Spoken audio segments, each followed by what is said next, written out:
actuellement, j'ai un Microvox et un Servocrâne. Et puis voilà. Je suis désolé, va falloir forcément placer 2-3 conneries du genre. Hein. Ne serait-ce que seul l'hérétique ne s'abonne pas à la chaîne des Pinoux des régions. Ça, c'est bien vrai. Et c'est sur ces belles paroles qu'on va pouvoir commencer cette vidéo. Donc bien le bonjour à tout le monde.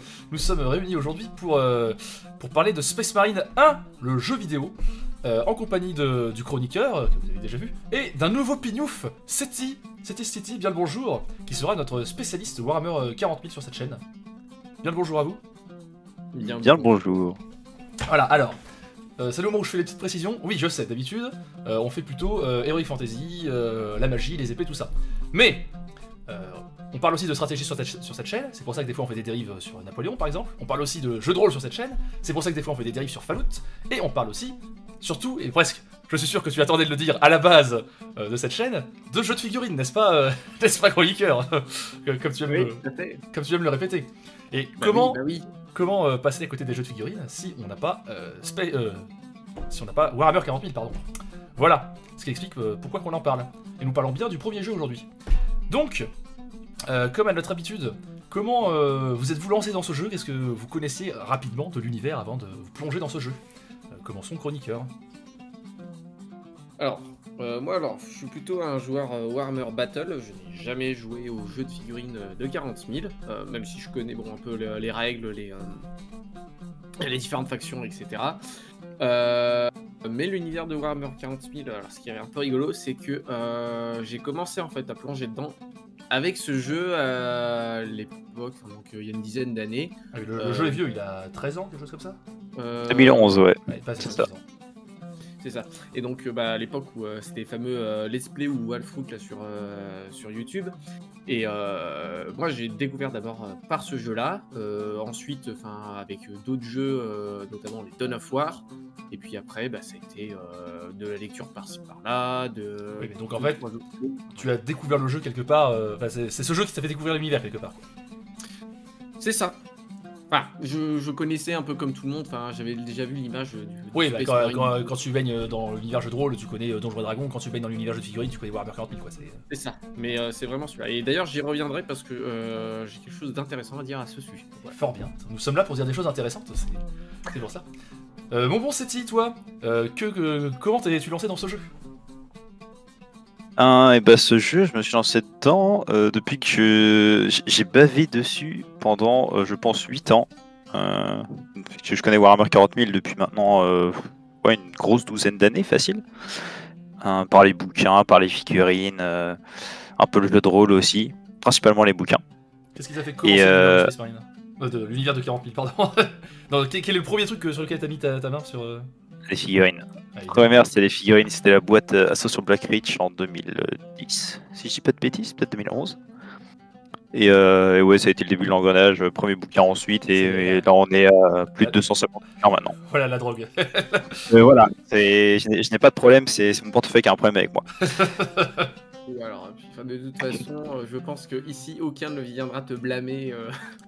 Non, c'est vrai, je me sens plutôt serein. Ouais, c'est vrai que c'est pas ma collection de Warhammer Seigneur des Anneaux ou ta collection de Warhammer Battle qui vont faire des gros yeux, quoi. Je pense qu'on peut renommer cette chaîne la chaîne des collecteurs de figurines anonymes. Alors vas-y, parle-nous de ton addiction, Seti. mais sans déconner, le trailer du premier Space Marine, c'est le truc qui m'a le plus hypé pour tout l'univers pendant facile mes 8 premières années dans le hobby. Parce que j'avais pas la thune d'acheter mes jeux à cette époque-là. Et tout ce que je pouvais faire, c'était baver sur les trailers sur YouTube. Et le trailer de Space Marine 1, je le regarde encore maintenant, il passe tout seul, il est incroyable. C'est ma Madeleine de Proust, ce trailer, et alors quand j'ai pu mettre la main sur le jeu, ça a été le bonheur absolu. Voilà. Mais ça fait une bonne dizaine d'années que j'ai attendu de pouvoir y toucher, et je les ai bien rentabilisés. Oui, donc toi t'as commencé à jouer au jeu, t'as dit quoi, t'as 8 ans, donc ça fait grosso modo 5-6 ans que t'as joué au jeu, quoi. Ouais, à peu près. Ok. Du coup, chroniqueur et moi, nous on y a joué avec l'arrivée de Space Marine 2, hein, voilà, il était moins cher, il était en promo, on a pu l'acheter, voilà. Ouais, non, moi à l'époque j'avais joué à la démo gratuite parce que ouais. Ah, les fameuses démos gratuites. Ouais, bah. Très bien quand t'as pas d'argent. Mais effectivement, j'ai profité récemment pour y plonger dedans. Voilà, pour ce qui est de ma part, Warhammer 40 000, comment j'ai découvert ça? J'ai découvert ça via le jeu de figurines. D'abord, j'ai découvert Warhammer Battle avec toi, en fait, chroniqueur. Et puis après, par extension, bah oui, c'est toi qui. Moi j'étais Seigneur des Anneaux, et là-bas j'étais en mode quoi? Il existe d'autres univers que le Seigneur des Anneaux? Oh, mais c'est incroyable! Voilà.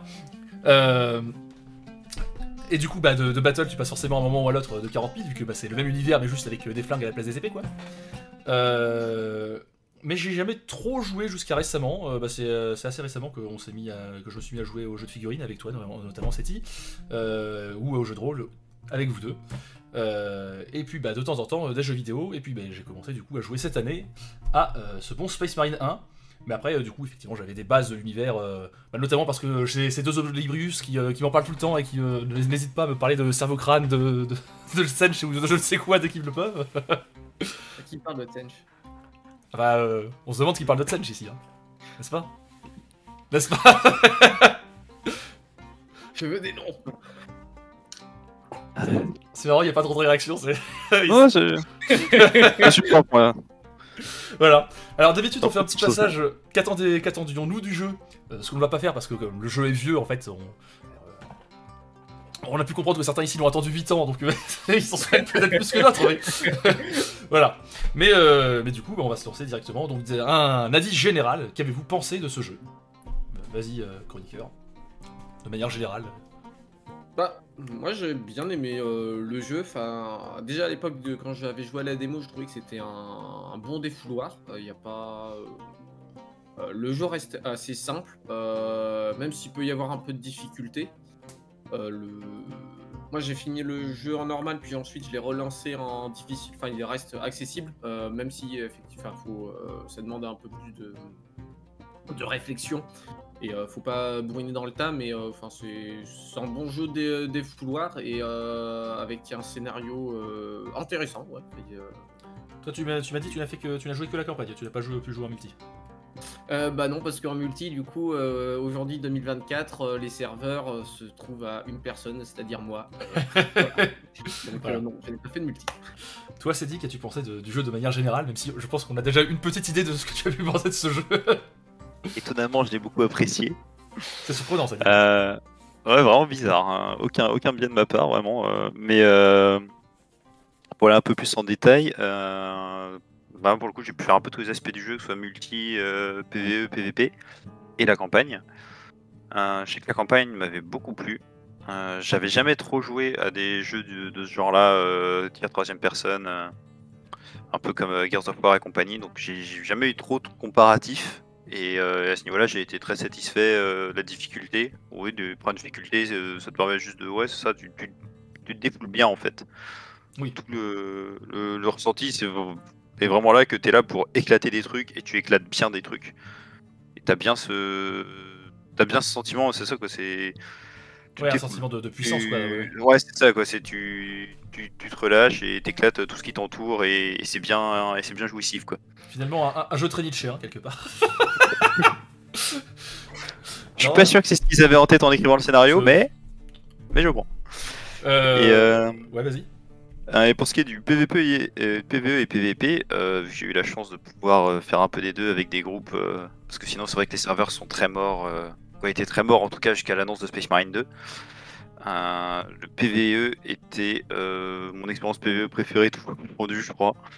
Justement parce que c'était de la horde quoi. C'est faire de la horde en coop et dans un jeu qui a bien réussi le côté où tu éclates du Xeno à l'appel et où ça te fait te sentir bien puissant en faisant ça, où tout se colle bien ensemble, toutes les mécaniques, tout l'esthétique, en fait quand absolument tout dans le jeu rend le massacre plaisant. Pouvoir faire de la horde avec des amis en plus, c'est juste la meilleure expérience que j'ai eu comparé dans beaucoup de jeux. Et le PvP un peu en deçà peut-être, parce que le jeu a probablement pas trop été pensé pour le PvP à la base. et où du coup tu peux te retrouver avec des situations un peu où tu avais clairement des armes qui étaient bien supérieures à d'autres, et si tu étais dans un lobby avec 2-3 personnes qui savaient ce qu'ils faisaient, t'allais pas beaucoup t'amuser. Mais en jouant en groupe, un minimum organisé avec des adversaires qui faisaient de même, ça pouvait rester quand même très plaisant, et même si ouais voilà quoi, ça se sentait que c'était pas le comment dire, que le focus du jeu n'avait pas été porté sur le PVP, ça restait quand même un mode où tu pouvais passer du bon temps sans ressentir frustration ou quoi. C'était non, Fort bien. satisfaisant. Voilà, globalement très satisfaisant. Eh bien, pour ma part, j'ai beaucoup aimé le jeu aussi. Voilà, donc on aura un avis tout à fait hétérogène, c'est bien. Pour moi, je n'ai fait que la campagne et j'ai joué un tout petit peu en mode horde avec toi, et j'ai testouillé aussi le PVP, mais concrètement, tu m'as laissé te taper dessus pour gagner des niveaux, c'est à peu près tout ce que j'ai fait. Les serveurs limite pas mal, ouais. Ouais, c'est ça. Mais ouais, j'ai beaucoup aimé le jeu. C'est tout à fait mon style de jeu, effectivement. Je tire à la troisième personne. Très Gears of War, effectivement, comme tu as pu le dire. Que dire d'autre. Non, ouais, effectivement, je suis d'accord qu'il y a vraiment ce sentiment de puissance dans le jeu qui rend toute la chose très jouissif. Le jeu, effectivement, pas très compliqué, mais ce qui le rend justement plaisant. Enfin, il n'y a pas trop de. Il y a vraiment un gap, je trouve, entre la difficulté facile, normale et difficile. Ce qui permet d'apprécier vraiment soit. Tu te lances dans le jeu et tu tapes sur des trucs, t'es content, soit tu réfléchis un petit peu mais sans que ce soit trop compliqué, quoi. Ce qui rend la chose plaisante. Mais écoutez, on va aller un peu plus dans les détails. On peut déjà parler de ce sentiment de puissance que tu as déjà abordé, qui est vraiment ultra présent dans le jeu. Tu sens vraiment que tu es un Space Marine et tu es là pour enculer à sec tous les xénos et tous les hérétiques du monde. Il y a un truc qui m'a particulièrement marqué, c'est vraiment le côté quand t'avances, il y a un bonk avec la caméra qui suit derrière. Vraiment, tu sens que t'es massif, quoi. Mais pas handicapé par la masse, mais vraiment, t'as un char d'assaut, quoi. Ouais, le tank en fait. En termes d'immersion, en fait, ouais, on est bien. Le jeu nous met bien dans l'ambiance, dans la peau d'un Space Marine. Il y a effectivement l'armure, il y a les décors, les animations, les exécutions. On sent qu'on est en surhomme, quoi. Enfin, ouais, vraiment. Enfin, on éclate tout. Enfin, on tombe, ça fait effectivement un gros bond. Mais effectivement, je suis sûr que ça t'a plu. On est dans des super grosses armures, mais les personnages sont fluides. C'est pas. Oui, c'est ça. Il y a presque un côté Iron Man, mais en balèze, quoi. Je pensais plus en fait aux armures médiévales où c'est souvent il y a l'a priori comme quoi ça bloque les mouvements et tout. Ah oui, bien sûr. Là, pas du tout. Enfin, alors pourtant dans la vraie vie, une armure de Space Marine bloquerait sans doute clairement les mouvements vu comment c'est balèze, mais. Oui, mais alors après ils sont un petit peu dopés, quoi. Ils sont un petit peu testéronés. Comme ça. Non, vous êtes médisant, monsieur, je trouve. Hein. Franchement, je vois pas de quoi vous parlez. Mais la fédération ne sait pas prononcer. Mais dans le jeu, la fameuse fédération française des Space Marine. Mais dans le jeu, c'est fluide. On n'est pas surpris. Enfin, les gobelins, on leur marche dessus, ils meurent littéralement. Ah oui, littéralement, oui. Les orques qui sont un petit peu plus costauds, effectivement, on les éclate quand même. Et finalement, il y a un peu que les Space Marines d'en face qui sont à peu près à notre niveau. Et encore. Ouais, après, il faut que le jeu reste accessible, mais oui, effectivement, c'est. Puisqu'effectivement, alors dans ce jeu, on affronte principalement des orques et des Space Marines, du chaos. Plus des hérétiques et des démons. Oui. Ça. Ouais. C'est notre but d'existence, finalement, purger les hérétiques du monde. Oui, mais. Tu tires, c'est pareil, tu tires sur un hérétique, il explose. Tu tires sur un Space Marine du chaos, c'est pas exactement le même. Il finit par exploser, mais il faut tirer beaucoup dessus, quoi. Voilà. Non, mais même indépendamment du jeu en lui-même qui fait que tu es un gros point, l'univers retranscrit que t'es vraiment presque une divinité, tu vois, quand t'arrives et que t'as tous les hommes de la garde impériale qui sont eux des hommes normaux, tu vois, tu sens qu'ils sont beaucoup plus petits que toi, ils te font un petit salut de la tête en mode ils s'inclinent, tu vois, t'as vraiment l'impression d'être Dieu qui arrive au milieu de la scène, quoi. Puis même contrairement aussi aux jeux de figurines, finalement, tu te retrouves avec plusieurs escouades contre. Même si allez, les orques ou les gardes impériaux vont être plus nombreux, le Space Marine, ils meurent comme tout le monde. Là, ils sont que 3 et tu vois bien que ils arrêtent des hordes entières. Ils sauvent quasiment la planète à eux tout seuls. On est vraiment dans, on va dire, dans l'aspect de l'univers décrit dans les livres. Et pas ce qu'on constate dans les jeux vidéo. Enfin, pas dans les jeux vidéo, pas les jeux de figurines, pardon, où forcément, faut un petit équilibre, sinon ce serait pété, quoi. Ouais, et puis il faut bien vendre suffisamment Space Marine à tout le monde. Si l'armée de 6 Space Marine ça suffit, c'est pas super rentable. Tu voudrais dire que Game Workshop serait parti sur le pognon? Non, je ne croirais pas. Je n'oserais pas sous-entendre, voyons. Non, ouais, toi, t'as d'autres choses à ajouter sur cette impression de puissance que dégage le jeu, à la fois en termes de jeu pur et en termes de l'univers qui est autour, quoi. C'est dit? Bah, je pense que c'est surtout pour ça que je suis autant biaisé sur le jeu et que pour moi ça reste dans mon top 4 jeux tout genre d'époque confondue parce que c'est exactement ça en fait entre les mouvements, entre la caméra, le bon bonk quand ton personnage se met à sprinter et que tu as l'impression que le monde est en train de trembler juste parce que tu as osé commencer à faire un petit jogging. C'est tout ça cumulé qui fait le défouloir dont on parlait précédemment, parce que tout est là pour te dire ok, je suis le Space Marine du roman que j'ai lu tout à l'heure, je vais pouvoir m'éclater toute cette horde d'orques tout seul, en suant peut-être un peu si vraiment il faut y aller, mais c'est le sentiment de puissance c'est là quoi, c'est ça les gobelins là, les Gretchen, quand tu les exécutes au corps à corps, le bruit t'as vraiment l'impression de limite de les compresser tellement fort que t'as une explosion qui se produit au niveau de leur crâne quoi. Tu les exploses littéralement, t'as le bruit de l'explosion, t'as tout qui est là. C'est les orques, tu les envoies voler en leur foutant des coups d'épaule. T'arrives à côté des gardes impériaux, t'as 1 mètre au-dessus de leur tête, ils te regardent, ils ont tous la tête comme ça, avec des petites étoiles dans les yeux derrière leur casque. C'est encore une différence avec le jeu de figurines finalement, puisque dans le jeu de figurines ils ont pas forcément la même taille. Pas quoi qu'ils s'en servent un peu dernièrement, mais. Ouais. Ah, tu mets les Firstborn à côté des nouveaux gardes impériaux, c'est plus la même. Mais ouais, c'est ça que le jeu a le mieux réussi, je trouve. Et le fait où ouais, tu te sens un Space Marine, quoi. T'as pas l'impression d'être justement le Space Marine du jeu de plateau où t'arrives et sur un tout petit coup de chance, le premier orc qui arrive, bah il fait un 6 et il t'a eu avec son vieux pistolet daubé, quoi. Et c'est fini. T'avais un seul point de vie et t'es par terre comme un idiot. Alors que là, les orcs, c'est toi qui moulines à travers, tu t'arrêtes pas, justement, même les mécaniques du jeu sont là pour vraiment. T'es dans le tas quoi, t'es là pour être dans le tas, pour massacrer les trucs à l'appel, proche quoi, t'es dans leur gueule. C'est ça, les bruitages de l'épée tronçonneuse, quand tu découpes les orques en deux, tout. Vraiment, justement, c'est ça, t'es sur ton petit piédestal, le champion de l'humanité, t'es au-dessus de tous ces problèmes de gardes impériaux qui doivent souffler, qui doivent utiliser des fusils laser. Non, t'es pas là pour ce genre de bêtises, toi, c'est ça, t'es ton tank sur pattes, là, t'arrives avec tes 5 tonnes d'armure sur le dos, et t'inquiète pas, tu vas sprinter avec. C'est. Là-dessus, le jeu vraiment est nickel. Le tout est extrêmement renforcé par le fait que le doublage du personnage, la voix de donc, le personnage principal Titus, est doublé par Marc Alphos, ce qui est pas dégueulasse, et il a une voix mais juste trop balèze quoi. Moi j'allais dire Titus alias Gladiator. Hein. Enfin, oui, clairement. Ah ouais. Bon, on reste en plus dans le principe romain, Titus, Maximus. c'est vrai. Mais non, les doublages ils sont très bons et en plus, en rejouant le jeu, alors moi qui joue beaucoup à Star Wars Voile de République, le MMORPG de Star Wars, ça m'a fait rire parce qu'en fait je me suis rendu compte que les 3/4 des personnages principaux en fait ils sont dans le jeu.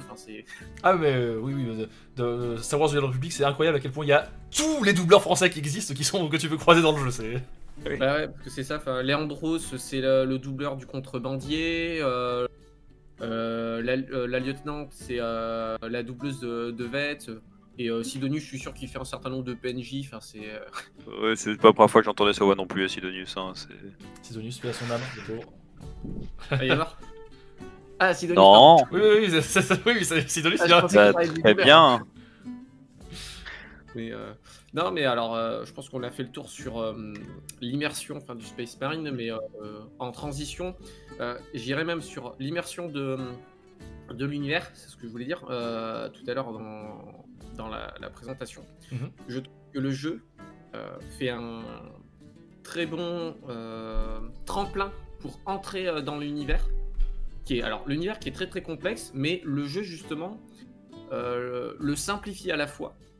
Dans le sens, on arrive, on sent, voilà, on découvre ce qu'est un Space Marine. C'est un surhomme, il défonce tout, c'est l'élite de l'élite. Je comprends que les gardes impériaux, enfin, ils ont une vie plus compliquée, mais voilà, les Cadiens, ils savent faire aussi des choses. Les orques, ils sont là juste pour la baston. Mourir, ils savent bien mourir, Bien crier en mourant aussi, c'est important. Ouais, mais Ambiance sonore toujours. continue de se battre. Mais par rapport à ça, enfin, moi qui ai découvert en fait l'univers par ça, enfin, j'ai compris dans la version simple. Voilà, les humains c'est l'Imperium, les gentils entre guillemets, c'est les Space Marines. L'Inquisition, c'est des connards. Comment ça entre guillemets?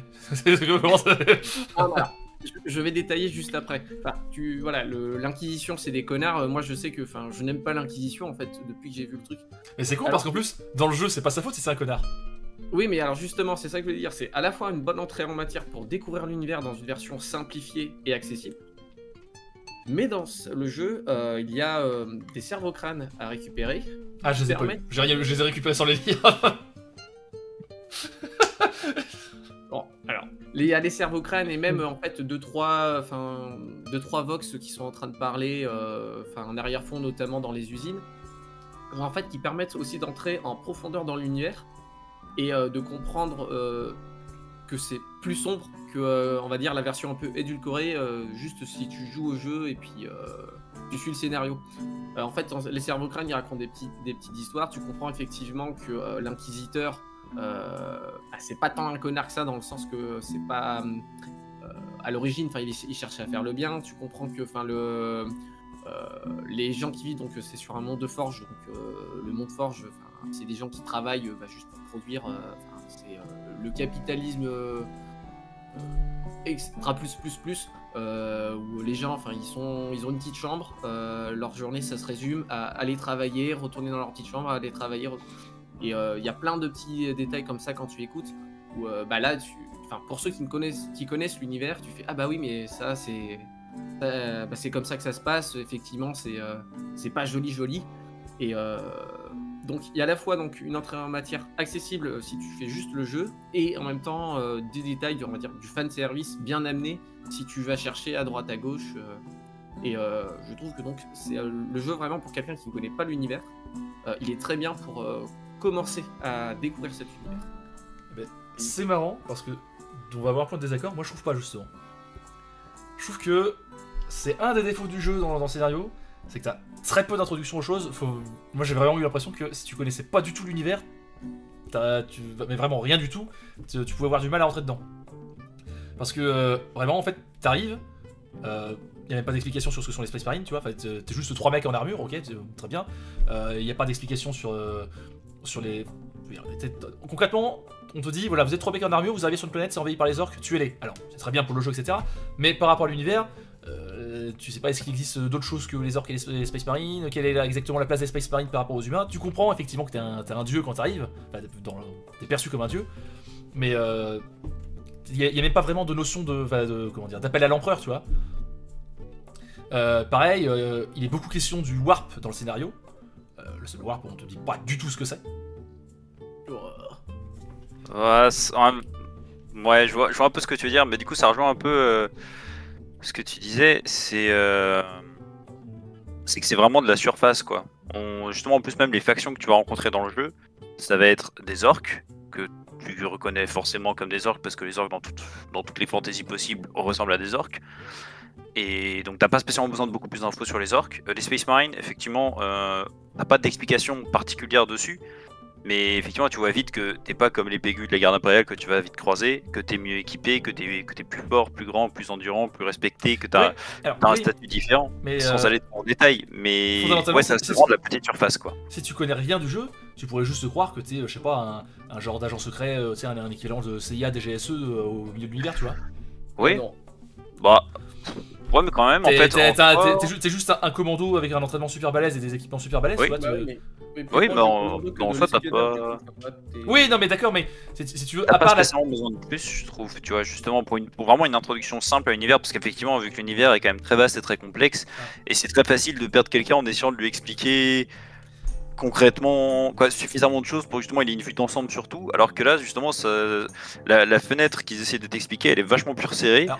On prend pas le temps de faire tous les détails des Space Marines, on te montre des ennemis simples, soit des orques, soit des Space Marines du chaos, mais du coup, tu vois relativement vite le lien, parce que bah, toi, tu joues un Space Marine, lui, c'est la même chose, mais il est méchant. C'est vrai que le Warp peut. Mais ça, le Warp peut être même le chaos, tu vois, je trouve que.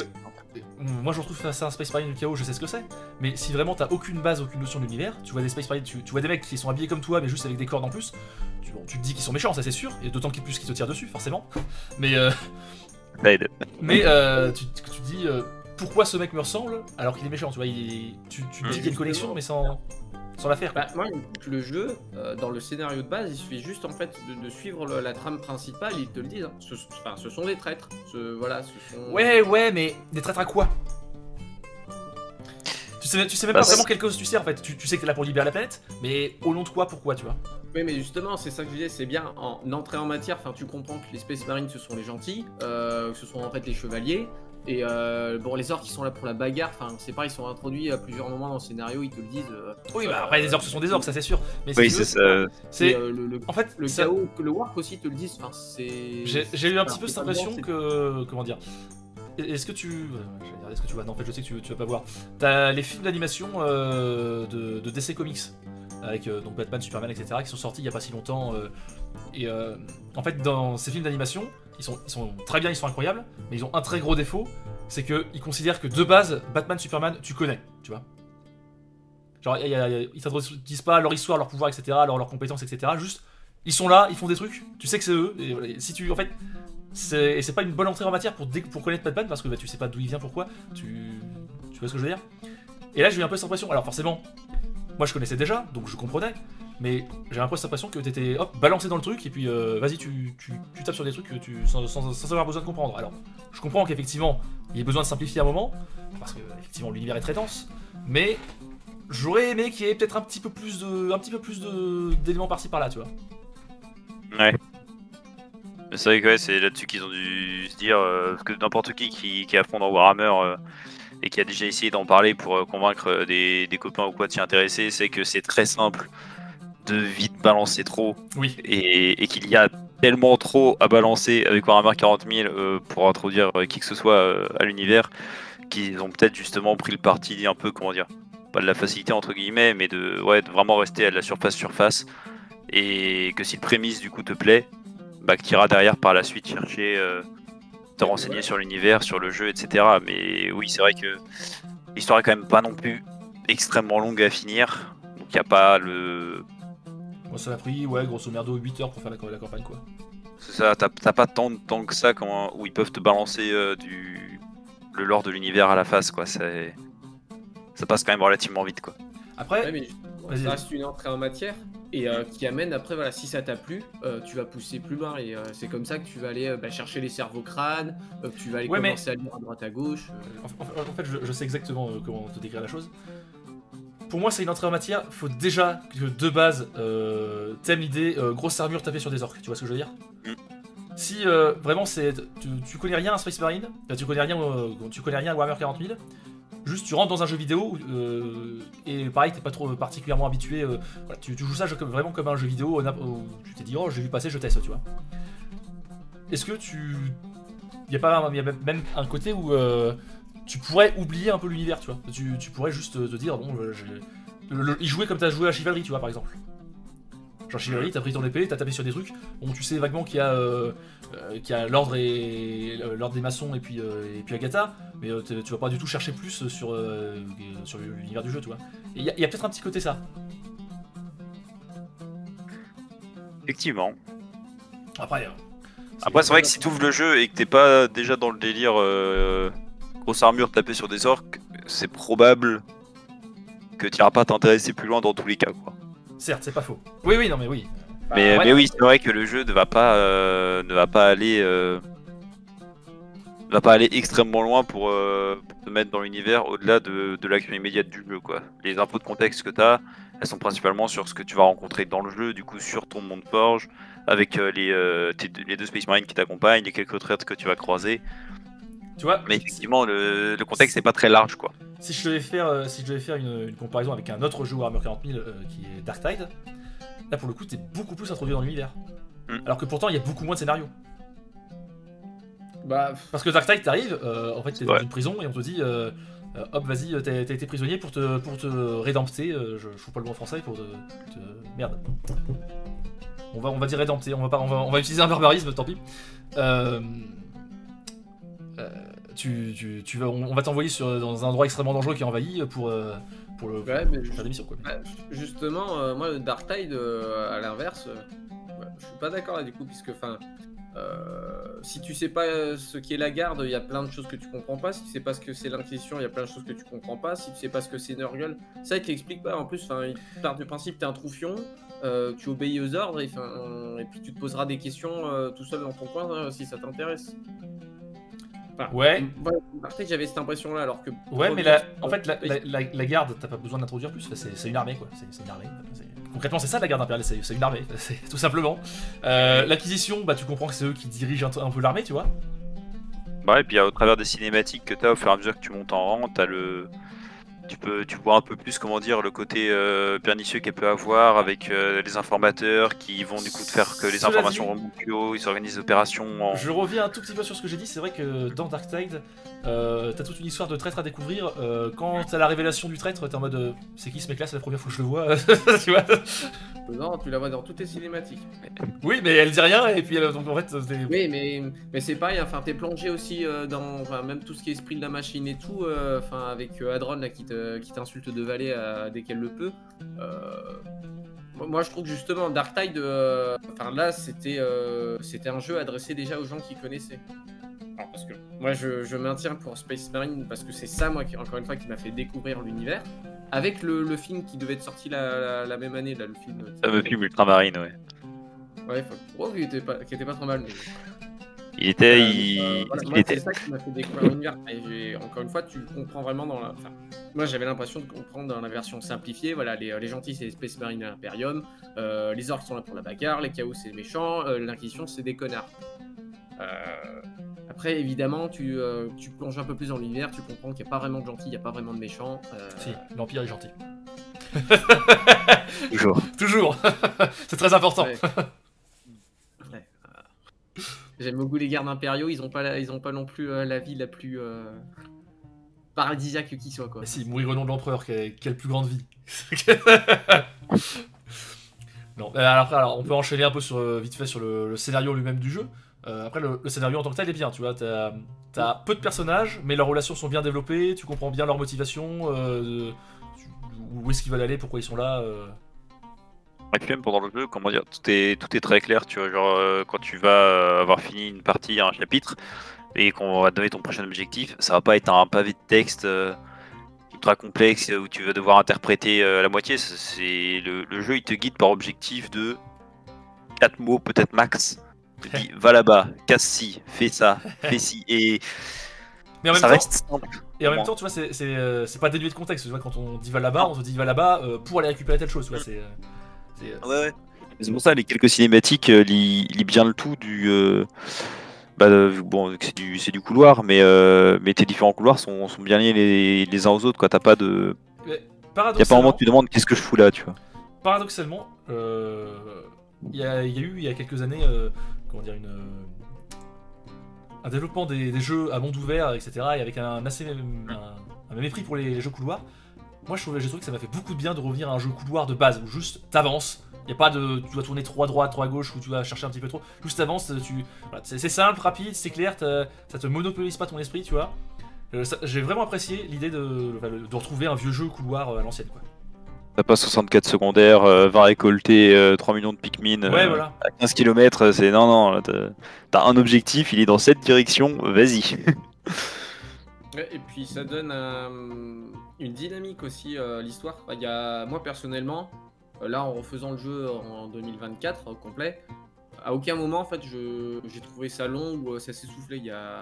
Ouais, Ça c'est reste vrai. dynamique. De la même manière Il y a que. des quelques rebondissements et puis même si voilà, il n'y a pas non plus une grande variété d'ennemis, il n'y a aucun moment où t'as l'impression de répéter.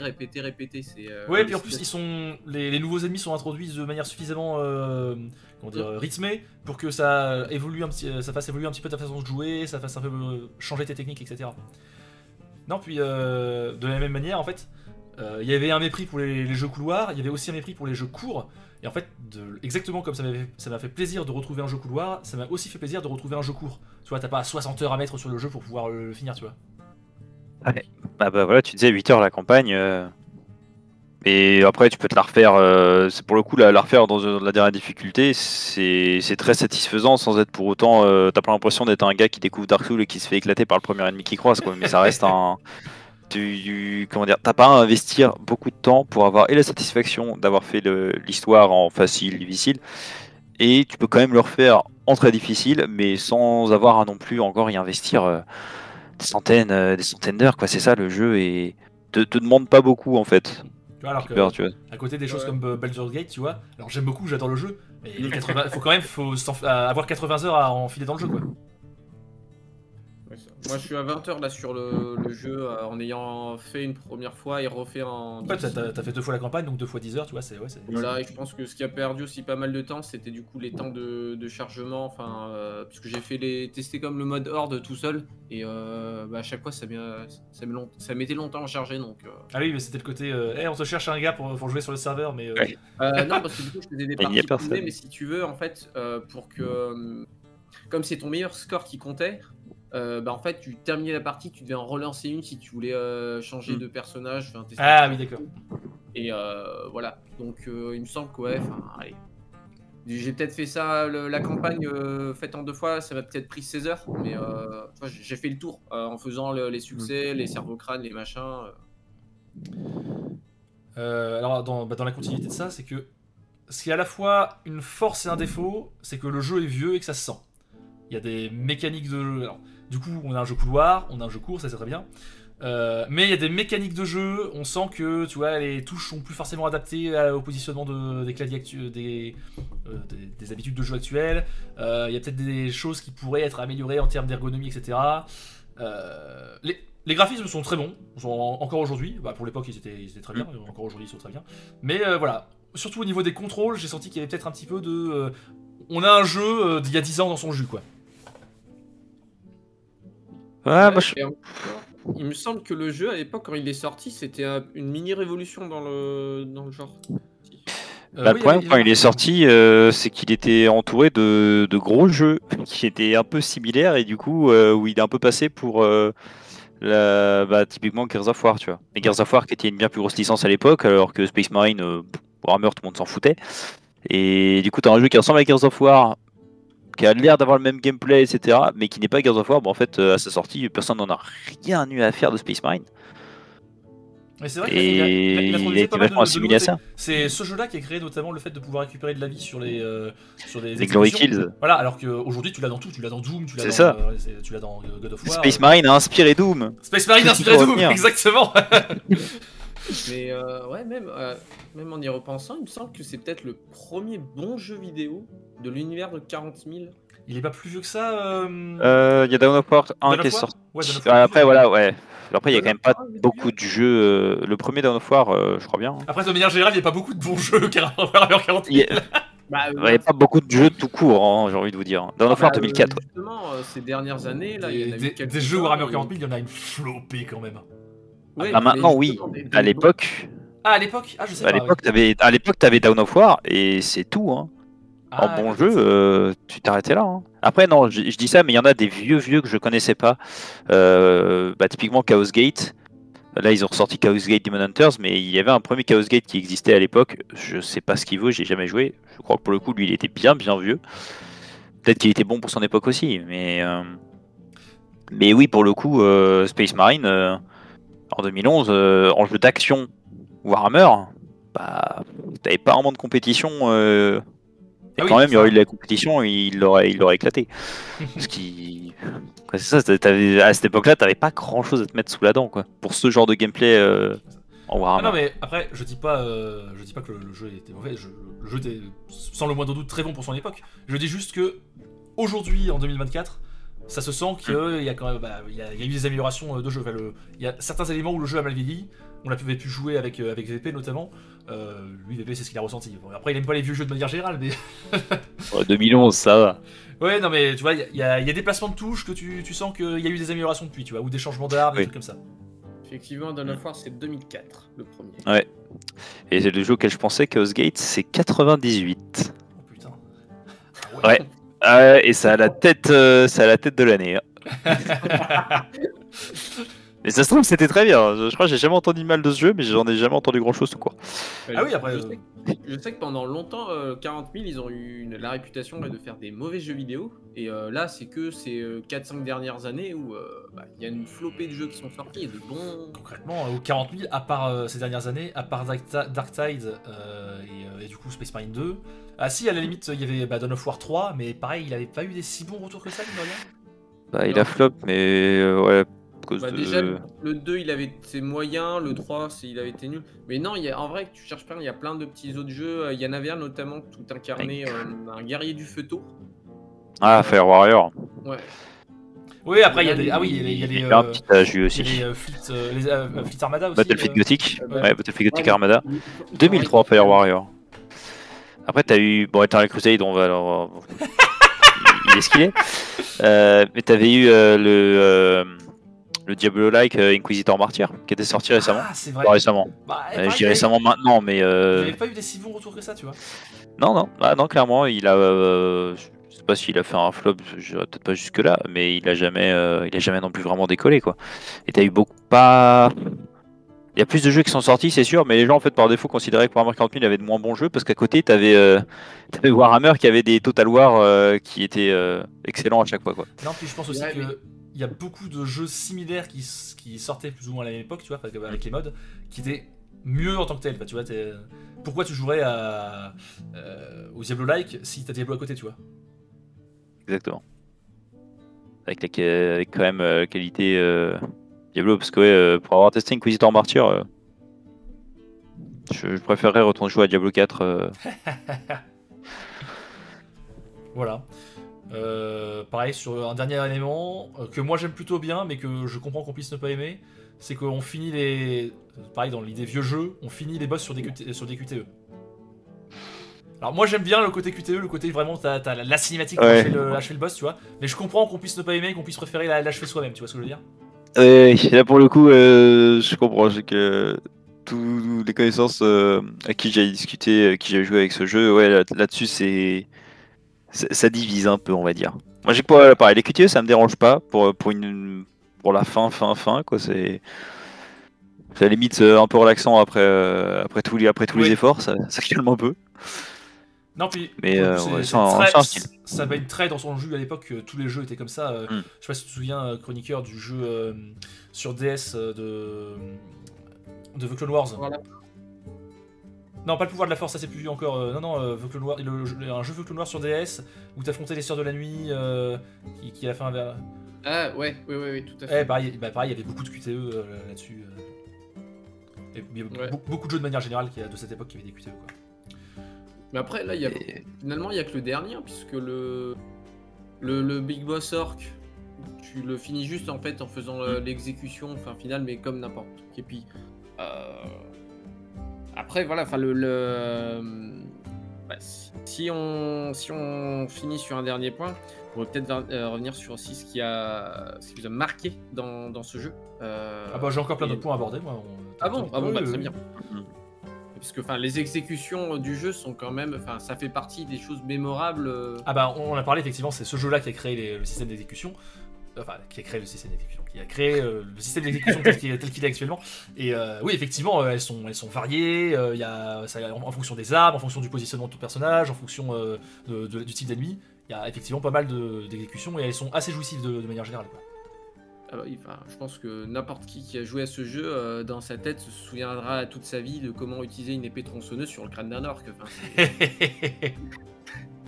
c'est quand même Ah, emblématique, franchement, de la licence. Hein. D'ailleurs, enfin, c'est pour ça que sur le... Bah, dans Space Marine 2, d'ailleurs, c'est pour ça que sur la jaquette, enfin, il lui aura foutu son épée tronçonneuse. Hein. Enfin, c'est... Après, c'est bah, vraiment emblématique du Space Marine de manière générale, mais... Oui, bah, c'est ça, tu penses à Warhammer, il te faut de la démesure, il te faut un truc ridicule, mais où tu te dises que ça va quand même faire assez mal de se le prendre dans les dents, et l'épée tronçonneuse, elle rentre dans toutes les cases. ouais, mais si tu veux, l'épée tronçonneuse, en jeu de figurines, c'est un truc immobile. Là, on va dire, c'est vraiment la première fois où tu vois enfin, Tu vois tronçonner. Ouais, c'est ça. Enfin, c'est la première fois où tu le vois en action et ça reste. Et puis, enfin, même aussi débile que ça puisse paraître, enfin, maintenant, c'est devenu culte. Enfin, c'est vraiment effectivement devenu l'arme par excellence. Mais ce qui est marrant, c'est que on a parlé plusieurs fois de Gears of War. On a parlé plusieurs fois de Gears of War déjà. Dans Gears of War aussi, il y a des épées tronçonneuses. Genre de baïonnette, c'est ça? Non, Où ils ont. non, pas ils ont des épées aussi. pas des épées tronçonneuses, pardon, c'est pas des épées, ce sont des mitraillettes tronçonneuses. Eux, ils ont des mitraillettes et sous la mitraillette, il y a une tronçonneuse dessus, puis tu l'utilises aussi au corps à corps. ah oui, donc ouais, effectivement, baïonnette. ok. Non, même pas une baïonnette, c'est vraiment. Bah, tu vois, t'as ton fusil, sous ta main où tu tiens ton fusil, t'as la tronçonneuse qui passe, quoi. Ouais, c'est genre, c'est pas un truc que tu rattaches et que tu détaches, quoi. Ouais, c'est ça, ouais. Ça fait partie intégrante du bousin, quoi. Exactement, c'est ça. Ok. Et ce qui est marrant, c'est que du coup, plus tard, après, pour le 2, Gears of War a récupéré le système d'exécution à l'épée tronçonneuse. Finalement, tout se recoupe. Ouais, que dire d'autre Alors, j'ai encore un petit point négatif à ajouter, mais je pense que ça vient de la version Steam. J'ai trouvé que les cinématiques étaient un peu brouillonnes avec le son dégueu, notamment au début du jeu. Les voix partent un peu en couille, la caméra fait un peu whoop, whoop, whoop, whoop, comme ça là dans tous les sens. Mais je suppute que c'est dû à la version Steam parce qu'il y a beaucoup de vieux jeux comme ça qui arrivent sur Steam et qui sont pas forcément recodés correctement pour arriver sur la plateforme et qui ont des bugs comme ça. Et moi j'ai vraiment eu des problèmes sonores par rapport au niveau des voix et au mixage des musiques, au début du jeu notamment. J'ai pas eu ça pour le 1. Ouais. Ah, t'as eu ça pour le 2. C'est ce qui veut dire que t'as eu ça pour le 2. On regardera cette conversation pour plus tard. J'y ai échappé aussi. Ça me dit vraiment rien du tout pour le coup. Des problèmes de son et de caméra même. Caméra, si une fois. Caméra, j'ai peut-être dû l'avoir une fois ou deux, mais vraiment anecdotique quoi. C'était. Ouais, c'est ça quoi, une fois ou deux et c'est tout quoi. J'ai jamais. Après, j'ai passé beaucoup de temps en PvE, PvP plus que dans la campagne, donc forcément. Ouais. T'avais joué. J'étais moins exposé. T'avais joué que sur la version Steam toi ou t'avais joué aussi sur CD? C'est une bonne question maintenant. Je me pose. Je pense que j'ai fait les deux. Hein. Ouais.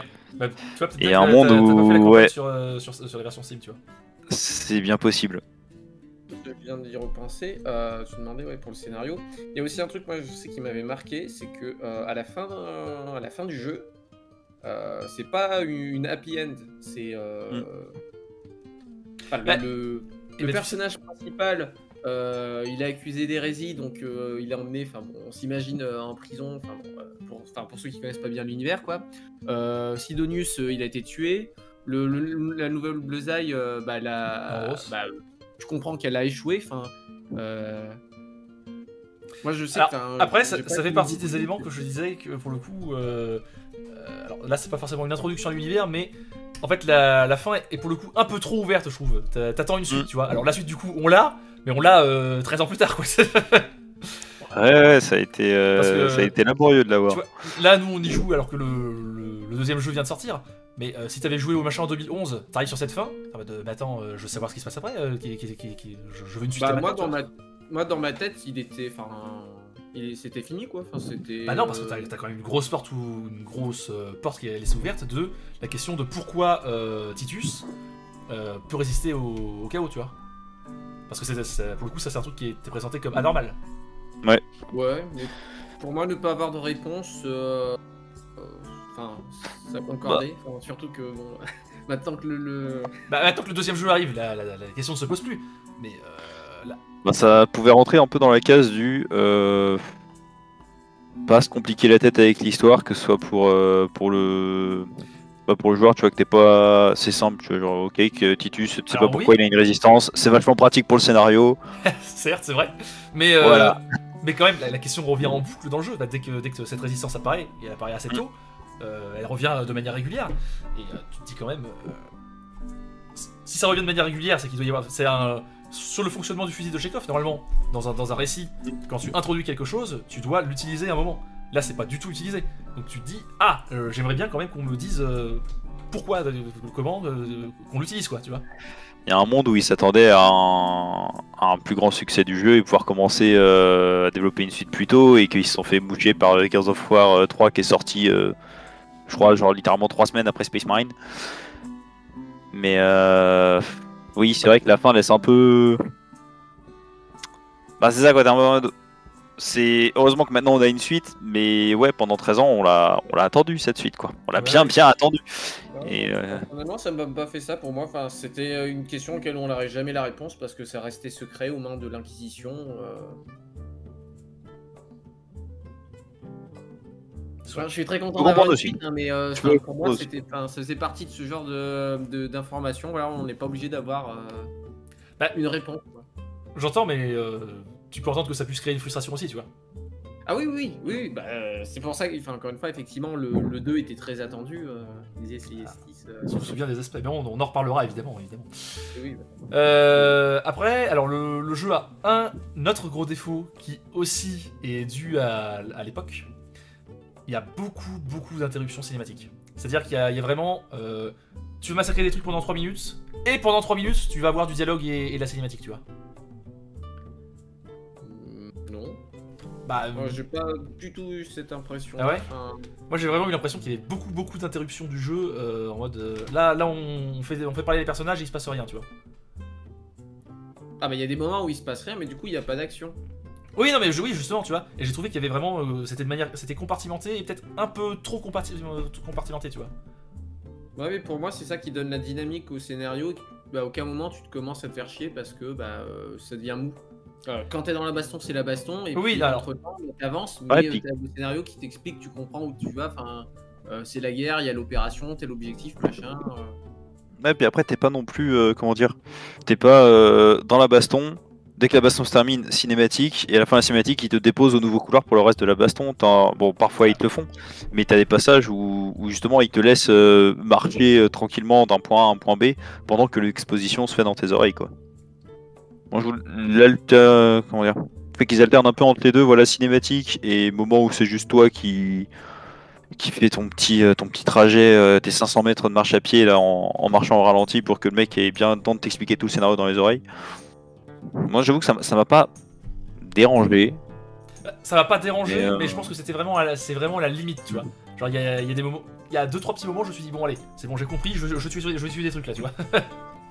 Ouais, je peux comprendre que plus ça aurait commencé effectivement à être un peu donner l'impression que ça se met sur le chemin de toi qui veut éclater des trucs. Après là, je réitère une énième fois, mais c'est vraiment très dans le style de l'époque, quoi. Il y a vraiment plein de jeux de ce style. Gears of War, le deuxième, il y avait un peu ça aussi. T'avances et puis pendant 3 minutes, là, on va te dire ah, faut faire telle chose. Après pendant 3 minutes, tu marches, tu tues des choses. En fait, le problème c'est que les 3 minutes où tu tues des choses paraissent plus courts que les 3 minutes où tu tues pas des choses. Tu vois ce que je veux dire? Ouais. Après, c'est un peu du chipotage, hein, je reconnais. J'ai pas eu ce ressenti là. Moi, je trouvais que c'était bien justement rythmé sur ça. Après, je peux être biaisé aussi par le fait de jouer à d'autres jeux plus modernes qui, eux, ont corrigé ces défauts entre temps. Parce que forcément, il y a... C'est sûr que regarder avec un œil de 2024 des jeux de 2011, c'est sûr que forcément, il y a des normes qui ont changé, des choses qui ont évolué, qui nous paraissent acquises maintenant et qui n'étaient pas forcément à l'époque, ou des façons de faire différentes aussi. Mais ouais, et puis même, tiens, tu parlais en comparé avec Dark Tide de tout à l'heure. Moi, justement, il y a un truc que j'aime pas dans Dark Tide, c'est que quand ils commencent à développer un peu les personnages et les univers à côté, bah t'as pas le temps de lire les dialogues parce que c'est la baston tout le temps. Et après, c'est le style de jeu qui veut ça, mais oui, je vois ce que tu veux dire. Oui, mais voilà, enfin, moi. C'est vrai que t'as pas le temps de t'attarder sur tous les dialogues pendant que t'es en train de paniquer parce que tu te fais submerger par des hordes de pouilleux. T'aurais le temps de t'y attarder s'il y avait un doublage français. Hein N'est-ce pas? Non mais oui, effectivement. On l'a déjà abordé vite fait, mais je tiens à le dire quand même, en tant que système de jeu pur, la progression du jeu pour le coup est très bien. Elle est bien rythmée, comment dire. Les nouvelles armes arrivent de manière régulière et ça change un petit peu ta manière de jouer. Les nouveaux ennemis, eux aussi, arrivent de manière régulière, ce qui va changer ta manière de jouer, etc. et donc en fait il y a toujours une évolution des mécaniques de jeu pur. Et elles sont bien, l'apprentissage est bien transmis à chaque fois quoi. Et puis au-delà des mécaniques, t'as quelques petits passages, je veux dire au-delà des armes et juste des ennemis, t'as quelques petits passages aussi un peu différents où par exemple tu récupères le réacteur dorsal qui va te donner de nouvelles mécaniques. T'as quelques passages, que ce soit quand t'es embarqué dans les navettes ou sur le train, etc. où t'as des... Comment dire, tu sors un peu juste du contexte de toi qui te balade à pied et qui éclate des trucs. Et où t'as un peu de variété aussi dans ce cadre-là, quoi, dans tes déplacements en fait, tout simplement. Et ouais, ça te fait une bonne... Bah comme moi, ce qu'on disait plus tôt, c'est que t'as pas cette répétition, cette monotonie qui va arriver, quoi. Tu vas relativement vite trouver une nouvelle arme, vite rencontrer un nouvel ennemi où tu vas devoir te dire ok, celui-là je peux pas l'éclater comme je faisais les autres, faut que j'y aille différemment, peut-être avec justement les dernières armes qu'on t'a refilées, ou toute la phase du réacteur dorsal. Ou ça, quoi, le gameplay est pas... En tout cas, je l'ai pas trouvé source à répétition, quoi. Oui, non, au contraire, il y a toujours une évolution du système de jeu qui fait que. Et ça vient. Enfin, il y a beaucoup finalement de systèmes de jeu, mais comme elles viennent toutes petit à petit, t'as le temps de les appréhender, de les prendre en main pour ensuite pouvoir en avoir une nouvelle, quoi. Et pour le coup, pour mettre un petit côté PVE, parce que dans juste la campagne, t'as pas de système de progression au-delà des équipements que le jeu va te donner au fur et à mesure que tu avances dans les tableaux. Dans PvE et PvP, tu as des niveaux avec des compétences qui sont associées, que ce soit pour les armes ou pour les classes que tu utilises. Et où là, la progression est bien aussi dans le sens où déjà elle est rapide. Quoi, c'est pas, tu vas pas débloquer absolument tout en 4 parties, mais ça va pas tu vas pas non plus avoir l'impression encore de devoir mettre 100 heures de jeu pour avoir les dernières compétences ou les dernières pièces d'armure à débloquer. Quoi. Là aussi, t'as vite T'as pas cette sensation en fait d'être bloqué, quoi. Ça fait tu fais quelques parties, tu vas débloquer quelques compétences, tu vas pouvoir les essayer. Dans les nouvelles parties, tu vas rencontrer d'autres joueurs qui jouent avec d'autres compétences. Ils avaient une mécanique sympa en plus. Bon, ça, je sais pas si elle vient dans notre jeu ou quoi, mais dans le PvP, si tu te faisais tuer par quelqu'un, tu voyais son équipement, ce qu'il utilisait comme équipement, comme arme, comme compétence. Et même si toi, tu les avais pas encore débloqués, tu pouvais copier l'équipement de celui qui t'avait tué. Et du coup, comme ça, tu réapparais avec son équipement à lui. Et comme ça te permettait d'essayer même des choses que t'avais pas encore, auxquelles tu n'avais pas encore accès, et juste pour tester, quoi, ou te faire ta propre idée. Et je trouvais ça très, très sympa justement, et ça a encouragé pas mal à faire du PVP, même si au début tu te fais poutrer par exemple par un mec qui a débloqué je sais pas, le marteau tonnerre et toutes les compétences qui va avec. Bah ok, tu m'as tué, bah je prends le marteau à mon tour et je viens te chercher, quoi. C'est... T'avais pas ce sentiment, c'est ça, de oh zut, je suis bloqué niveau 1, je n'ai accès à rien du tout. La frustration d'être tué est compensée par le plaisir de tester une nouvelle chose, effectivement. C'est ça, tu peux pas vraiment te dire ok, il m'a tué juste parce qu'il a une arme OP que je peux pas utiliser. Bah si, je peux l'utiliser en fait. Et voilà, quoi, ça. C'est une bonne idée, effectivement. C'était chouette pour le coup. Et puis dans la campagne, quand tu meurs, tu avais le droit à une petite citation digne de Warhammer 40 000, et ça c'était cool. Ouais, des fois les citations c'est aussi vous avez échoué, vous êtes une merde. C'est ça, le coach personnel à la Warhammer 40 000. Ouais, mais ça fait partie des choses cultes aussi de l'univers. Oui, bien sûr, bien sûr. Et puis, franchement, moi des fois je regrette de pas être suffisamment mort pour voir toutes les phrases possibles. Vous allez dire, franchement, je regrette de pas vivre dans la peau d'un Space Marine. Oh, mais tellement de regrets. Ça dépend de ce que t'affrontes, disons. Oh, mais rien à foutre, donne-moi une armure. Dans la continuité de ça, parce qu'on parle d'équipement, je trouve que ce qui est très bien fait, c'est qu'on retrouve vraiment pile poil tous les équipements du jeu de figurines, mais vraiment au détail près. Et ils ont. Ouais, vas-y. Ils ont pris une petite liberté. Ah, t'es là pour être notre expert, vas-y, je t'écoute. Bah, le canon vengeur, non? Oui, malheureusement, il n'existe pas dans le jeu de figurines et c'est très triste, parce qu'il est extrêmement drôle à utiliser. Non, il n'existe pas, lui. Mais ils le disent d'ailleurs dans le jeu, ils disent c'est une arme expérimentale qui vient du monde de forge en question. Ouais. Ils l'ont justifié. Tu vois, typiquement, ça c'est le genre de détail que je n'avais pas, tu vois. Mais tu vois, ouais, mais c'est le seul, tu vois. Mais vraiment, lui, il est juste là pour te dire, ok, c'est extrêmement drôle, est-ce que je peux le retrouver dans le jeu de figurines? Non. Oh. Mais oui, c'est vrai que tout le reste, tu retrouves et tu peux te faire tes petits titus, tu peux te faire tous les mecs que tu veux jouer avec dans le multijoueur, n'importe quelle classe, n'importe quel n'importe quel cosmétique, tu peux te les reproduire dans le jeu de figurines. En même temps, c'est voulu, quoi, je pense aussi, tu vois. Oui, bien sûr. C'est ça, quoi, c'est vraiment la porte d'entrée. Genre, vous avez vu, vous avez kiffé jouer à Space Marine? Bah, venez, j'en ai plein à vous vendre. Oh mince. Je mets le petit bémol comme sur la hache énergétique qui est normalement plutôt spécifique aux Space Wolf qu'aux Ultramarines. Ah, ils en ont. Pas la même gueule, mais bah, surtout que les kits, ouais, pour le coup, les kits à l'époque, t'avais pas beaucoup de haches énergétiques chez les loyalistes à part chez les Space Wolves, ça c'est vrai. Par la suite, ils ont un peu diversifié avec les Résidorus, mais. Après, ils ont poussé aussi le vice à, donc effectivement, pour le multijoueur, il y a de la personnalisation de personnages. Et ils ont poussé le vice à nommer les couleurs de peinture des armures exactement de la même manière que sont nommées les teintes de peinture dans la vraie vie, quoi. Mais ça, ils ont. C'est pas nouveau ça. Hein. Déjà, Oui, Space non, Marine 2, c'était le cas, ouais, ils te le faisaient. Ils ont repris ça. Non, Dawn of War 2, je veux dire. Oui. Dawn of War 2, ils te le faisaient. Dawn of War 1, tu pouvais Dawn of War 1 personnaliser. Ouais. Ouais, mais c'était. Ouais, mais t'avais pas les. T'avais pas le nom des peintures, je veux dire, tu vois. Je sais plus. Dawn of War 1, c'est sûr, parce que c'était un fil de couleur où tu Ouais, plaçais directement au curseur. Dans Dawn of War 2, t'avais pas ça. Et t'avais des listes de peintures, de couleurs, et c'était des noms déjà de peintures que tu pouvais retrouver. Là, t'as bien le gris échine, le bleu, je sais pas quoi, tu vois. Le bleu de Macrag, l'administratum, le gris de l'administratum, en fait, tu retrouves, c'est vraiment dans le côté, entre un peu dans l'univers, tu vas rentrer dans mon magasin et tu vas voir, oh, je connais ce mot-là, là. Méphiston, le rouge Méphiston, bah oui, bien sûr, j'ai fait mon Space comme ça dans le jeu. Après, c'est aussi pratique, justement, voilà, tu sais que si tu veux te faire un Ultramarine qui ressemble à un Ultramarine, bah, c'est facile du coup de trouver les couleurs qui correspondent parce que bah, ça va être les couleurs du coup des figurines. Oui. Tu vas avoir tes figurines, tu retournes dans le jeu, ok, il me faut le Macrag Blue, il me faut le Liberator Gold, et tu refais ton bousin comme ça. Mais oui, c'est vrai que ça te fait vraiment un. Je sais pas si c'est très drôle ou tu très vas inquiétant vraiment que tu connaisses vraiment beaucoup Ouais, trop c'est le nom ce des que j'allais peintures. Je sais pas si vous peignez pas les autres, hein. Mais ça, Alors, moi, si. Par contre, effectivement, j'accuse volontiers monsieur Lothaire. j'accuse. Ça va, Ouais, il nous fait une Zola là, j'accuse. Ouais, bah, seul l'hérétique ne peint pas ses figurines. Ça va, j'ai pas encore eu le temps d'installer mon bureau, merde, je peux pas les peindre. Mais ça va venir, c'est prévu, j'ai mon bilan d'achat, mon emploi du temps d'achat, tout va bien se passer. Mon bilan d'achat. Voilà, mon bilan d'achat, exactement, c'est ça. J'avais un dernier élément, une dernière petite critique. Je trouve que la verticalité est sous-exploitée dans le jeu. Alors tu l'as dit tout à l'heure, de temps en temps on pouvait récupérer un réacteur dorsal. Et je trouve que même quand on a le réacteur dorsal, il n'y a pas vraiment trop de notion de haut et de bas, c'est juste tu montes quoi. Tu montes tout le temps, il Oui.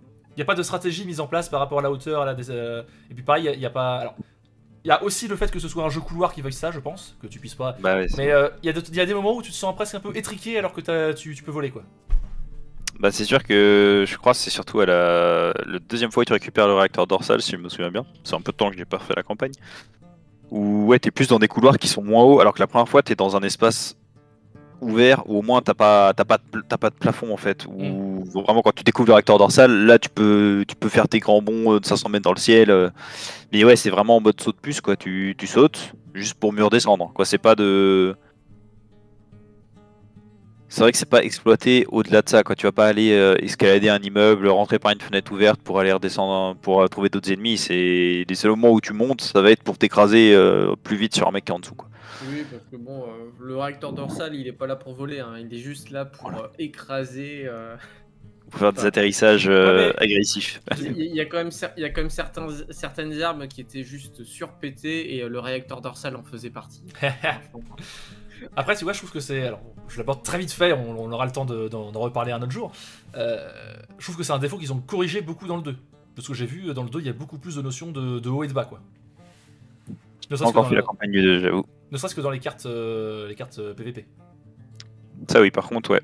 En même temps, ils ont pris, comment dire, des choses qui ont été faites depuis 2011, quoi. Typiquement, tu as des classes maintenant avec les grappins, déjà qui te permettent d'avoir accès à beaucoup plus de choses en matière de mouvement, quoi. Tu peux aller partout en fait. Et même les réacteurs dorsales ont changé dans le 2, ils fonctionnent plus du tout de la même façon.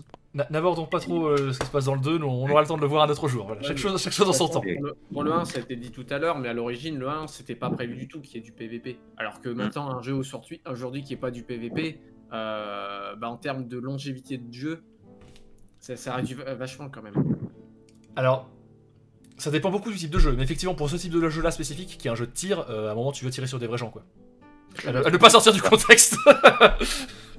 Non, mais surtout qu'en plus, le 1, je sais que le PVP du 1, notamment avec le mode là où tu pouvais incarner un Death Note, il avait quand même beaucoup plu et c'était le genre de choses qui était attendu pour le 2 de toute façon. Donc, mais de mémoire, ouais, de toute façon, c'était un DLC. Enfin, Death Note, oui. À l'époque, mais un truc qui sort. Une extension, c'est comme ça. À l'époque, c'était des extensions. Après, La bonne époque des extensions. Oui, à la fin de mon temps, il y avait l'avènement du roi sorcier de mon temps, tu vois. Il y avait Winter Assault et Dark Crusade pour Dawn of War 1. Soulstorm, incroyable, Soulstorm, Zelda noir. Du coup, est-ce que vous avez d'autres choses à rajouter sur ce premier jeu, vous? À part qu'il est absolument incroyable, c'est vrai que maintenant que le 2 est sorti, à part profiter de sa campagne, tu vas trouver encore moins de monde en multi dessus. C'est ça. Ce qui est dommage, parce que le multi du 1, pour l'instant, il a des. Comment dire, les options PvE proposées dans le 2 sont pas du tout équivalentes à celles qui étaient dans le 1, où dans le 1 c'était du PvE genre horde, où t'es dans une arène, t'as des hordes ennemis qui arrivent, tu les butes avant de passer à l'arène suivante, etc. Là où dans le 2, ouais, mais le modeur, c'est pas encore ça. Il est prévu. Il est prévu, mais j'attends de voir à quoi il ressemblera quand même. Mais ça, pour le coup, le 1 est toujours très plaisant à faire avec des potes pour la horde. Bon, le PVP, faut être quelques-uns pour remplir les cartes, parce qu'elles sont. Si t'es deux de chaque côté, tu vas mettre longtemps avant de te croiser. Alors, si t'es deux tout court dans le salon, t'imagines pas. Mais pour le coup, ça reste un super jeu, quoi. Et puis même ici, voilà, justement, ça te fait, si ça fait longtemps que tu joues à des jeux récents, ça te fait une expérience rafraîchissante de retourner sur un vieux jeu couloir à l'ancienne, et qui est quand même très satisfaisant, et avec un PvE qui, pour le coup, je pourrais encore passer des soirées juste à doser le PvE en boucle, sans problème. Alors, ce qui nous amène du coup sur notre tout dernier point que je voulais aborder, c'était qu'est-ce que vous attendiez du deuxième jeu? Alors forcément, on a plus ou moins tous déjà commencé à y jouer, mais en imaginant que vous n'avez pas commencé à y jouer, qu'est-ce que vous auriez attendu du deuxième jeu? Moi, pour ma part, c'est qu'il fasse tout ce que fait le premier jeu, mais réactualisé à notre époque, donc en mieux, quoi. Et aussi qu'on ait dans le mode scénario des réponses aux questions que je me posais et à la frustration engendrée de ne pas savoir. Voilà. Alors moi, pour le scénario, effectivement, de toute façon, lorsque les bandes annonces sont sorties, voilà, ils ont teasé, ils ont montré que c'était Titus qu'on allait reprendre. Donc forcément, que s'est-il passé entre temps? Mais ça, tout le monde s'est posé la question. Moi, j'attendais du coup de savoir ce qui allait se passer pour la suite. Et puis effectivement, retrouver l'esprit du 1, sachant qu'en plus là, ils nous montraient qu'on était contre des tyrannies, donc avec une possibilité infinie. Et puis même en regardant les 2-3 trucs, ils expliquaient que, notamment qu'il y avait une innovation géniale dans les jeux vidéo, c'est qu'ils avaient réussi à trouver un système un système de horde, pour qu'il y ait des milliers, on va dire, d'ennemis qui bougent en même temps sans faire planter le jeu, et que tu puisses quand même leur faire des dégâts et tout. Le jeu se présentait très bien, et j'attendais de voir exactement ce que c'est. Finalement, tu avais exactement les mêmes attentes que moi, quoi. La suite de l'histoire et le premier jeu en mieux, quoi, finalement. En même temps, globalement, c'était un peu. Vu que le premier jeu était bien, je pense que personne s'attendait à ce qu'il change fondamentalement, tu vois. Genre, j'en attendais pas un monde ouvert, parce que justement, le côté couloir m'avait beaucoup plu, où c'était. Ça, tu vas pas te perdre. Par contre, j'en attendais un. Moi, là où j'avais beaucoup d'attentes, c'était que le PvE et le PvP soient à la hauteur. Parce que la campagne, c'est toujours chouette. Mais je sais que ça, c'est les jeux où je passe mes soirées à faire du multi, et que la campagne, j'aurais fini en 8 heures et. Allez, peut-être 12 heures. Mais ils avaient précisé qu'elle serait jouable aussi en multijoueur. Oui, non, ça c'était chouette. Ça, j'avoue, petite surprise bienvenue, mais auquel je m'attendais pas du tout. Moi, le truc qui me faisait peur, par contre, surtout, plus que mes attentes, ce que j'avais peur de perdre, c'était justement le bonk, quoi. Tout ce qui dans le premier, en fait, à tous les étages, que ce soit le sound design, les visuels, les animations, qui donnait cette impression de je suis un Space Marine balèze, je ne suis pas. Ce fameux sentiment de puissance qu'on a longuement abordé. C'est ça, tu vois, de lourdeur, quoi. T'as de la masse, t'as du poids, t'as de l'impact, et tu vas le voir sur toi déjà, et sur les gens que tu vas attraper par la peau du cou avant de les éclater sur un rocher, tu vois. C'est très important ce détail-là, tu veux éclater des gens sur un rocher. C'est essentiel. Ah, ouais, tu vois, c'est ça pour moi qui faisait que le 1 était aussi incroyable, c'est que je jouais à un Space Marine, tu vois. J'avais le Space Marine entre les mains et je prenais les Gretchen et j'ai l'impression d'être Obélix avec, tu vois, je pouvais faire ce que je voulais. Et Obélix un peu plus violent quand même. Il y avait des moments, mais moi il y a 2 moments dans le jeu qui m'embarquaient. Enfin, celui où t'es dans les Valkyries. Oui. Et, oui, qui a un petit passage bien vu, qui change un petit peu, oui, effectivement. Ouais, bref. Moi après j'aime beaucoup ces moments, enfin t'es dans une espèce d'hélicoptère, enfin tu veux faire un débarquement et puis le plus, port se passe pas comme la sensation vraiment d'être abordé de partout et que ton vaisseau se disloque au fur et à mesure est vraiment très, très présente, ouais, effectivement. Oui, surtout qu'en plus il y avait des Shock Boys et c'est le seul moment du jeu où tu les vois, c'est... Ouais. Et le deuxième moment, enfin vraiment que j'ai trouvé incroyable, c'était la dernière bataille où t'as un deuxième chapitre de Space Marine, t'affrontes plein de trucs, et puis t'as le débarquement des Ultramarines, c'est en plein milieu de la bataille. C'est vrai que la fin te donne vraiment la sensation de te retrouver vraiment dans une grosse bataille d'ampleur de l'univers, quoi. Ouais. Bon, le couloir, c'est plutôt chouette. Bah ouais, et en plus avec toute l'ambiance derrière où à chaque fois t'as des Space Marines, viser les hérétiques, je recharge, je lance une grenade, attention, débarquement dans 5 minutes, ça arrive derrière, nous sommes sur le point, t'es plus le petit pélo tout seul qui est en train de nettoyer les couloirs de la planète à lui tout seul, quoi. Comme ça arrive vraiment à la fin, et que t'as eu le temps justement d'apprécier ce sentiment de puissance du Space Marine, t'as l'impression soudainement que déjà tout seul tu faisais des dégâts, et là soudainement t'as une armée de toi qui arrive et qui vont faire la même chose, quoi, tu vois. Oui, puisqu'en plus, c'est pas juste, ils sont pas juste là pour faire du décor, enfin ils font... ils tuent même leurs mecs, puis t'entends les tirs de bolter partout, en face c'est aussi majoritairement du Space Marine du chaos, t'es vraiment dans une ambiance... vraiment, ouais, très très très chouette, et puis... Puis là, en plus à ce moment-là, on est plus dans une opération commando, c'est on avance et on défouraille tout ce qu'il y a devant, quoi. Rouleau compresseur commando. Non mais voilà, bilan des plus positifs, hein, je pense qu'on peut le dire. Et bien sur ce, salut à tous. Et puis on aurait fait une vidéo si ça avait été négatif 13 ans après. C'est toujours marrant de cracher un peu de sel, mais on aurait sans doute moins parlé du coup. Pour une fois, d'habitude quand on a des choses négatives à dire, on parle plus, tu vois. Et là, pour le coup, non, ça va, on a bien parlé. C'est plus simple de chez pencher sur un truc que t'aimes pas, disons. C'est vrai. C'est un autre genre de motivation, tu vois, c'est le fiel. Voilà. Faut décharger son impureté. C'est la purge. Non mais voilà. Mais sur ce, on va vous dire salut à tous, et puis il y a plus pour... Attends, on parlait d'impureté. N'oubliez pas, seuls les hérétiques ne s'abonnent pas à la chaîne des Pignoufs des régions. C'est vrai. Abonnez-vous. Sinon, je suis abonné. Seuls les xénos ne mettent pas des pouces bleus et ne commentent pas leur opinion. C'est pas très humain bleu comme pouce quand même. C'est vrai, maintenant que tu le dis, mettez un pouce de couleur humaine. Oui, mais c'est le bleu de ma crag. Voilà, tout va bien alors, tout va bien. Voilà, et ben on se retrouvera pour Space Marine 2 une fois qu'on aura un peu plus avancé sur le jeu tout simplement. Salut. Salut.